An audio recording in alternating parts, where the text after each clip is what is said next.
Off Work Sports, late night, Saturday night, UFC 243.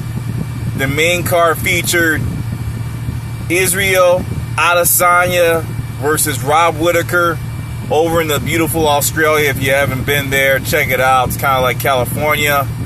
Maybe California on steroids in some cases. But this cocky kid, 30 years old actually, and Rob Whittaker is 28 years old. I was surprised at that. I thought Rob was older, but he's still a young kid himself. Has been sticking the middle finger exactly at the UFC, coming from a kickboxing, Muay Thai background, and just destroying the competition. I didn't believe him, but to be straightforward with you, looking at his career, he last fought, look at the fights under his belt, right? February, April, beat the long-standing King Anderson Silva, who he reminds me so much of, in 236. What a battle. Beat Gaslam. That was a war. That was a case of, okay, he's finding some competition. I'm not saying Anderson Silva was not competition. 2018, let's go ahead and look back. Beat Derek Brunson, a wrestler, where I think he's going to find the biggest risk to his undefeated record of 18-0. Had Brad Tavares, and then, I don't want to call it tomato cans, but there wasn't much there prior to 18 except the Brunson fight. And in the 19 fight, he's beaten 3 top-tier UFC middleweights, and is coming into the game looking to fight Robert Whittaker last night. And what happened was the same thing that happened with Gaslam, the same thing that happened with Silva, but in a more frenetic style. The stylebender put a beating on Robert Whittaker. It was a great fight. Robert Whittaker showed some tenacity. The issue that you're going to have with a guy that's 6'4" and is in the middleweight division is a reach. His stat line outside of his weight reads of a heavyweight, but he's a middleweight. He has an 80-inch reach, weighs 185 pounds, really skinny. He's a wire. But be careful with the guys that are wires, because what happens is they're actually the ones that have some of the most power in the UFC. I was a little bit concerned thinking that Israel didn't have the power to really compete versus a Rob Whittaker in that light. But last night proved me wrong, and my car, I just turned it off. That's why the sound went down. Rob Whittaker, one of the better strikers, also has some wrestling background. Couldn't bring him down, first of all. And next, was tapping him, but the stylebender has a style. His hands are down. That's my other worry. He always puts his hand down. Somebody with a quicker hand is going to probably knock him down a couple times. That's the other fear. But that said, Rob Whittaker couldn't get to him, and when he did, he was kind of rolling with the punches. And that was the big thing last night. Adesanya showed a full repertoire. He was confident. He has this calm about him in the ring where he thinks that no one can beat him. Truthfully thinks no one can beat him. You can see it in his mannerisms. I think second round there was a knockdown off of I believe it was a right uppercut. It was kind of light, but when you don't see it coming, it knocks you down. That's what happened.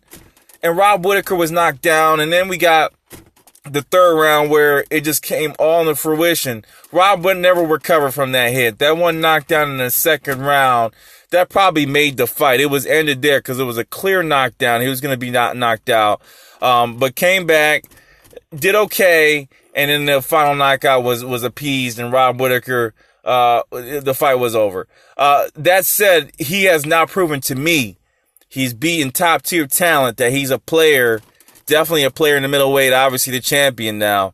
But where does he go from here with that 185-pound? He actually looks like that 185 works for him. I'm not going to lie to you. 185 is his weight. Can he gain weight to go fight John Jones? What happens when he gains weight to go fight John Jones? A lot of things come into question if he tries to move up to the next division. Can John Jones come down in weight? I mean, I'm mentioning this because I'm always foreshadowing forward to maybe 2-3 years out. And if Adesanya continues to be successful, there's several other players in this division, okay? There's several other players that can take him out. Let's just jump to that. I'm gonna do that.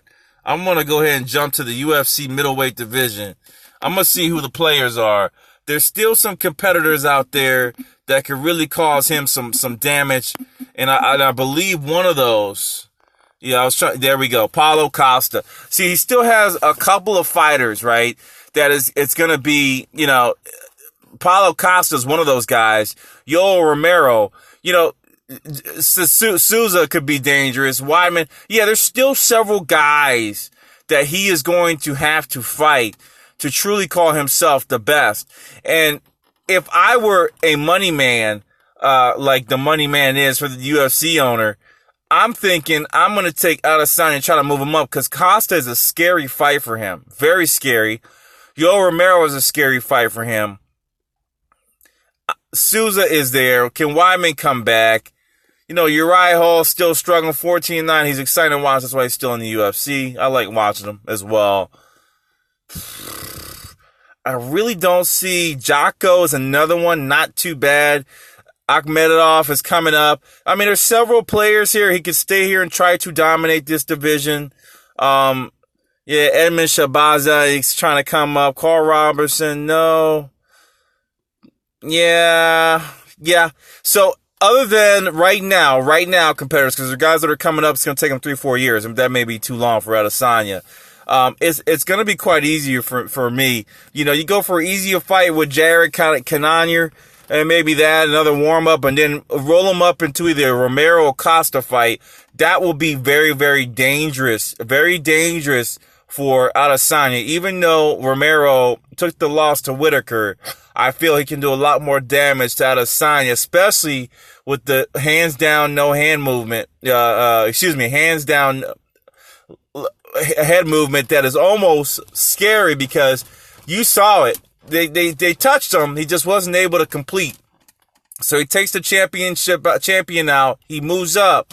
Who's next up is either Costa or Romero if you're just trying to get the money and get him in and out and try to move him up.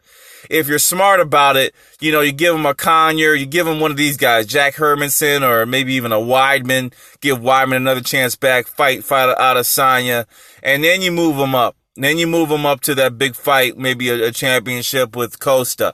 But at this time, at the division, Israel Adesanya, the stylebender, man, the Bruce Lee of Nigeria, in my opinion, has done his thing. And now he moves up to the next war. What is his next step? It's obvious to me. He's going to have to move up to heavyweight in the next couple years, light heavyweight. Let's see what he can do there. But for now, it's either Costa or Romero, and they're both scary fights. Still some competition at the middleweight. All Fork Sports signing off. Peace.